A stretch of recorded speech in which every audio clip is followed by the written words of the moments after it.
নমস্কার বন্ধুরা, আমার ছোট্ট ইউটিউব চ্যানেল আর ডেলি জিকেতে তোমাদের সবাইকে স্বাগত। আজকে আমি তোমাদের প্রোভাইড করব ইন্ডিয়ান পলিটি বা ইন্ডিয়ান কনস্টিটিউশনের 1000+ এমসিকিউ সিরিজের আরও কিছু গুরুত্বপূর্ণ এমসিকিউ, যেগুলো তোমাদের যে কোনো রকমের কম্পিটিটিভ এক্সাম বা জব এক্সামের জন্য গুরুত্বপূর্ণ। কোশ্চেনগুলি প্রিভিয়াস ইয়ারে জিজ্ঞেস করা ভালো লাগলে অবশ্যই ভিডিওটাকে একটা লাইক করবে, আর চ্যানেলটাকে যদি পারো সাবস্ক্রাইব করে সাপোর্ট করে দিও। প্রথম কোশ্চেন 66 নাম্বার। এর আগে 65টা কোশ্চেন আলাদা আলাদা ভিডিওতে আলোচনা করেছি, তার প্লেলিস্ট আমার চ্যানেলে দেওয়া আছে, তোমরা গিয়ে দেখতে পারো। Of the following words in the preamble of the Constitution of India, which was not inserted through the 42nd Constitution Amendment Act 1976. ভারতীয় সংবিধানের প্রস্তাবনায় নিম্নলিখিত যে শব্দগুলি আছে, এই শব্দগুলির মধ্য থেকে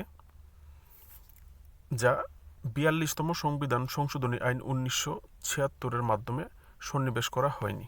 তো এখানে কোন শব্দটা 42nd অ্যামেন্ডমেন্টের মাধ্যমে যে preamble of the Indian constitution আছে সেখানে ইনসার্ট করা হয়নি, ঠিক আছে, সংযুক্ত করা হয়নি, সন্নিবেশ করা হয়নি। আনসারটা হবে ডিগনিটি, অপশন সি। কোশ্চেনটা জিজ্ঞেস করা হয়েছিল এসএসসি 2004-এ। Next question, at the time of enactment of the constitution which one of the following ideals was not included in the preamble. সংবিধান কার্যকর করার সময় নিম্নলিখিত আদর্শগুলির মধ্যে কোনটি প্রস্তাবনায় অন্তর্ভুক্ত ছিল না? এসএসসি 2006-এ জিজ্ঞেস করা কোশ্চেন।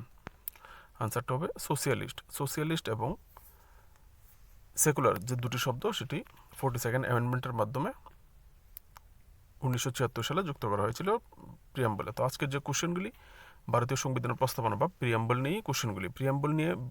প্রিয়াম্বল রিলেটেড কী কী কোশ্চেন বিভিন্ন সময় প্রিভিয়াস ইয়ারে বিভিন্ন এক্সামে জিজ্ঞেস করা হয়েছে তার উপর ভিডিও। বন্ধুরা, next, which amendment act introduce changes in the preamble to the Indian constitution.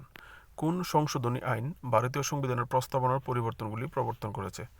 যে প্রস্তাবনার যে প্রিয়াম্বল আছে, প্রস্তাবনা আছে, সেটাকে অ্যামেন্ডমেন্ট করা যাবে, সেটা কোন অ্যামেন্ডমেন্টের মাধ্যমে বলা হয়েছে? আনসারটা হবে 42nd অ্যামেন্ডমেন্ট। আর কোশ্চেনটা জিজ্ঞেস করা হয়েছে এসএসসি 2008, ঠিক আছে, 42তম সংবিধান সংশোধনী আইনের মাধ্যমে এই প্রস্তাবনাটা অ্যামেন্ডমেন্টের কথা বলা হয়েছে। Next, the preamble of our constitution described India as. ভারতীয় সংবিধানের যে প্রস্তাবনা আছে সেই প্রস্তাবনাতে ভারতকে কী হিসেবে বর্ণনা করা হয়েছে? কোশ্চেনটা জিজ্ঞেস করা হয়েছে এসএসসি সিপিও এসআই 2008-এর এক্সামে, ঠিক আছে। ভারতীয় সংবিধানের প্রস্তাবনায় ভারতকে, অপশন এ হবে আনসারটা, সোভারিয়ান সোশিয়ালিস্ট সেকুলার ডেমোক্রেটিক রিপাবলিক নামে অভিহিত করা হয়েছে বা বর্ণনা করা হয়েছে ভারতকে, ঠিক আছে। আমি কমা দিয়ে দিয়েছি তোমাদের বোঝার জন্য শব্দগুলি, দেখতে পারো। Next question, which amendment of the Indian constitution inserted the two words socialist and secular in the preamble? Very important question. ভারতীয় সংবিধানের কোন সংশোধনী দুটি শব্দ সমাজতান্ত্রিক এবং ধর্মনিরপেক্ষ প্রস্তাবনার মধ্যে প্রবেশ করেছিল বা সন্নিবেশ করেছে বা ইনসার্ট করেছে, ঠিক আছে। আনসারটা হবে 42nd অ্যামেন্ডমেন্ট, ঠিক আছে। এসএসসি সিপিউ এসআই 2009-এ জিজ্ঞেস করা হয়েছিল। 42nd অ্যামেন্ডমেন্টের মাধ্যমে এই দুটি শব্দ যুক্ত করা হয়েছিল, ঠিক আছে। Next, which one of the following described India a secular state. নিম্নলিখিতগুলির মধ্যে কোনটি ভারতকে একটি ধর্মনিরপেক্ষ রাষ্ট্র হিসেবে বর্ণনা করে? UP PCS Uttar Pradesh public service কমিশনে 2005-এ জিজ্ঞেস করা হয়েছিল। The preamble of the constitution, ভারতীয় সংবিধানের যে প্রস্তাবনাতেই বলা হয়েছে ভারত একটা ধর্মনিরপেক্ষ রাষ্ট্র, ঠিক আছে। আনসারটা এটাই হবে। বন্ধুরা, daily current affairs, Tripura current affairs, national international current affairs আলাদা আলাদা টপিকের ভিডিওর জন্য প্লে লিস্ট বানানো আছে আমার চ্যানেলে, তোমরা গিয়ে দেখতে পারো, ঠিক আছে। তোমাদের এক্সাম প্রিপারেশনের জন্য অবশ্যই সাবস্ক্রাইব করে পাশে থাকবে, বেটার প্রিপারেশনের জন্য ভালো ভালো কন্টেন্ট তোমরা পাবে। Next question, which one of the following liberty is not embodied in the preamble to the constitution. নিম্নলিখিত কোন স্বাধীনতাটি, এখানে কি 4টা স্বাধীনতার কথা বলা হয়েছে, এর মধ্যে কোন স্বাধীনতাটি সংবিধানের প্রস্তাবনায় মূর্ত নয় বা অঙ্গীভূত নয়? ভারতীয় সংবিধানের যে প্রস্তাবনা সেই প্রস্তাবনায় অঙ্গীভূত নয়, ঠিক আছে।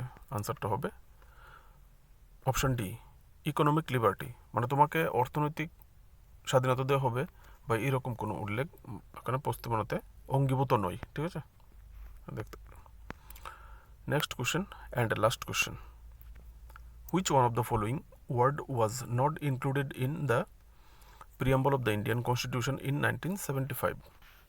1975 সালে ভারতীয় সংবিধানের প্রস্তাবনায় নিম্নলিখিত কোন শব্দ অন্তর্ভুক্ত ছিল না? উত্তরপ্রদেশ পাবলিক সার্ভিস কমিশনের 2008-এ জিজ্ঞেস করে একটা কোশ্চেন। আনসারটা হবে ইন্টিগ্রিটি। ইন্টিগ্রিটি যে শব্দটা সেটা 1975 সালে যুক্ত ছিল না, কারণ 76 সালে যুক্ত করা হয়েছে 42nd অ্যামেন্ডমেন্টের মাধ্যমে, কিন্তু 75 সাল পর্যন্ত যুক্ত ছিল না। ঠিক আছে, তো আজকের জন্য এটুকুই। যদি ভালো লাগে কোশ্চেনগুলো অবশ্যই কমেন্ট সেকশনে জানাবে তোমাদের ভালো লেগেছে কিনা কন্টেন্ট। ভালো লাগলে অবশ্যই সাবস্ক্রাইব করে সাপোর্ট করবে আগামী দিনে আরও এই ধরনের কোশ্চেনের জন্য। ঠিক আছে, নমস্কার।